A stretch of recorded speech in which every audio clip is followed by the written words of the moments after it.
যাতে করে সবাই এই খবরগুলো পায়। তো অলরেডি কিন্তু আগামী 15 তারিখ থেকে কিন্তু অ্যানেক্সার 3 ফর্ম, যুবশ্রী প্রকল্পের অ্যানেক্সার 3 ফর্ম সাবমিশন প্রসেস শুরু হতে চলেছে এবং এই নতুন বছরের একেবারে প্রথমবার 2024 সালের প্রথমবার অ্যানেক্সার 3 ফর্মটা সাবমিট হতে চলেছে এবং সেই ফর্মটা কি আপনার সাবমিট করতে হবে, অর্থাৎ কাদের এই অ্যানেক্সার 3 ফর্মটা সাবমিট করতে হবে এবং কারা কারা এই ফর্মটা সাবমিট করবেন না, সেটা আমি এই ভিডিওতে ক্লিয়ার করে দেব। তাই খুবই ইনফরমেটিভ ভিডিও, মন দিয়ে দেখুন। আমি থাকবো ভিডিওতে আপনার সঙ্গে শুভঙ্কর। আপনি দেখছেন আপনাদের প্রিয় ইউটিউব চ্যানেল এরা ফ্রেন্ড।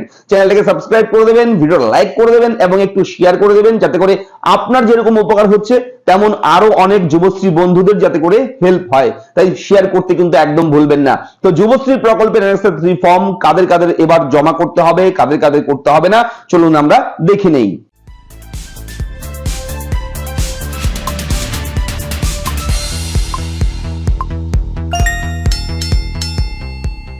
তো দেখুন, আমি প্রায় 22 ঘন্টা আগের একটা ভিডিও, লাস্ট ভিডিও যেটা দিয়েছিলাম, বাতিল হতে পারে যুবশ্রী ভাতা এই অ্যানেক্সার ফর্ম মিস করলে, ঠিক আছে, এই ভিডিওটা দিয়েছি।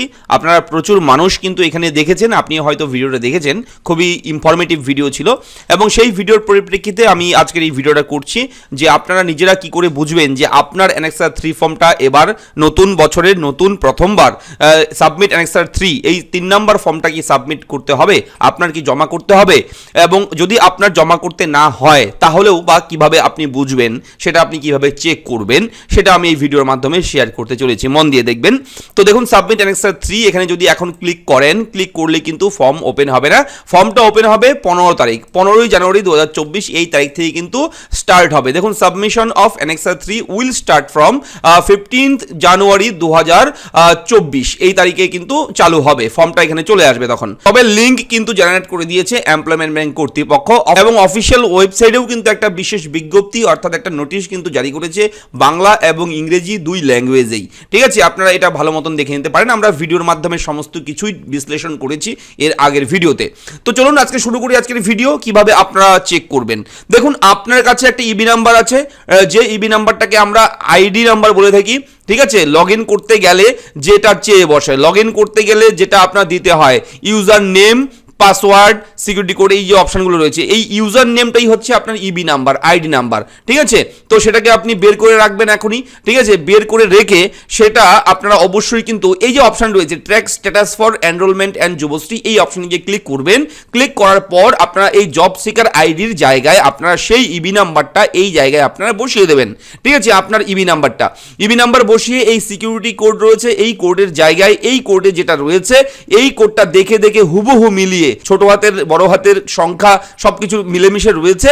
আপনার যদি বুঝতে অসুবিধা হয় এখানে ক্লিক করবেন, তাহলে এই লেখাটা চেঞ্জ হবে। তাহলে এইখানে কিন্তু এটা বসিয়ে দেবেন, বসিয়ে এই সাবমিটে ক্লিক করবেন। দেখুন, আমি একটা সার্চ করে দেখাচ্ছি। বসিয়ে সার্চ করার সঙ্গে সঙ্গে আপনার সামনে এইরকম অপশন চলে আসবে, জব সিকার নেম। যার আইডি আপনি দেখছেন, আপনি যদি আপনার আইডি চেক করেন এইভাবে, তাহলে আপনার নামটা এই জব সিকার নেমের সোজাসুজি এখানে শো হবে, দেখতে পারবেন। এবং নিচে কিন্তু লেখা থাকবে, আমি জুম করে দেখে দিচ্ছি যাতে করে আপনারা বুঝতে পারেন। দেখুন, এনরোলড আন্ডার এমপ্লয়মেন্ট ব্যাংক লেখা রয়েছে, অর্থাৎ এমপ্লয়মেন্ট ব্যাংকে আপনার নাম নথিভুক্ত রয়েছে।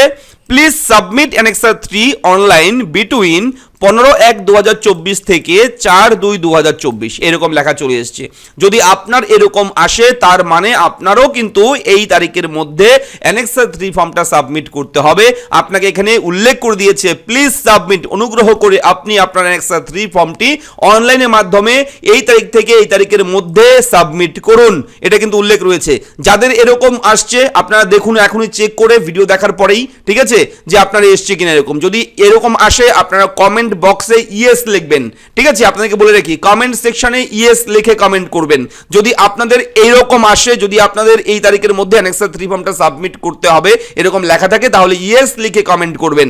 আর যদি অন্য কোনো প্রবলেম থাকে, অন্য কিছু লেখা থাকে, তাহলে সেটা কিন্তু মেনশন করবেন, লিখে আমাকে জানাবেন। তাহলে আমি কিন্তু আবারও ভিডিও তৈরি করব আপনাদের জন্য, যে তার জন্য আপনার কি করতে হবে। যদি সেরকম অন্য কিছু লেখা থাকে, তার বিকল্প যে অন্য কোনো উপায় থাকলে অ্যানেক্সার 3 ফর্ম সাবমিট করবার, তাহলে আমি সেটাও কিন্তু ভিডিওর মাধ্যমে আপনাদের সঙ্গে আলোচনা করব, ঠিক আছে।